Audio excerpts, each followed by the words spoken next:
Hi folks, Van Prepper here with a video response of sorts to a video done by my good friend General Banter entitled U.S. Customs Demands to Know. And in that video, and I'll put a link to that video in the description, General Banter was just coming out of the post office and revealing that he was sending a care package, a first aid kit, to a friend of his in the United States, and because of the rules of the U.S. Customs, he had to give an itemized list of everything in that. He couldn't just even write first aid kit. But more troubling than the fact that you've got to fill out this customs form and give an itemized list of everything in your package if you're mailing internationally was the fact that, as a follow-up video did, he called and asked the U.S. Post or the Canadian Post some questions, or tried to get some questions answered, and apparently the United States Customs Service can open your package if they deem it to be suspicious. My problem with this is the same thing with the video with the DHS targeting preppers is what is the criteria for being deemed suspicious. Essentially, they can open your package for any reason they want to, even if you filled out the itemized form to the letter. If they decide that there's any reason that they suspect that that's not accurate, they can open up your package. But don't worry, they'll be kind enough to reseal it for you. It's what we have here is a very polite tyranny in the United States of America. You know, they're very kind. I took a train a few weeks ago, not to get off subject, but before we got on the train, the TSA came and they wanted to inspect everything, but they said, don't worry, go sit down, we'll come to where you are.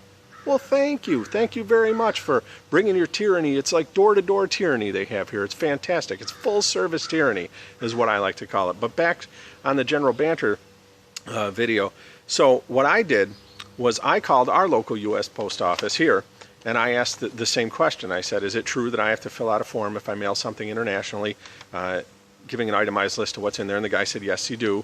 And he said, it's a U.S. Customs form. Everybody has to do it. And I said, okay. And I said, is it also true that the U.S. Customs Service then can open my package for any reason if they deem it to be suspicious? And he said that is true. They have a right to do that. Now, he and I had a very polite, short conversation about whether or not, indeed, the U.S. Customs Service has a right to open my mail, something I'm mailing to somebody, or someone else's mail, as they're going to be the ones receiving it. We had a disagreement on whether, indeed, they had the right or they were just exercising their perceived right to do this. But that's for another day. And so my question is this: what is the criteria? Is there a clearly defined criteria for when they can open your package? What is deemed suspicious? As long as we leave this up to this arbitrary, however somebody feels, somebody can open your package for any doggone reason they want. And I'm going to disagree with General Banter on one thing he said in his video. He said that it's just like the garbage. You know, once you hand that postal package off, that's no longer your property. You've relinquished rights to that. And I'm going to disagree with that. Now, in the U.S. legal system, garbage is considered abandoned property, and there's a reason for that. You have relinquished any right to that property, so people can go through your garbage all they want, and if something in there is evidence and they can fully use that against you in a court of law, they don't need a warrant to get it. This is not property that you've relinquished your right to.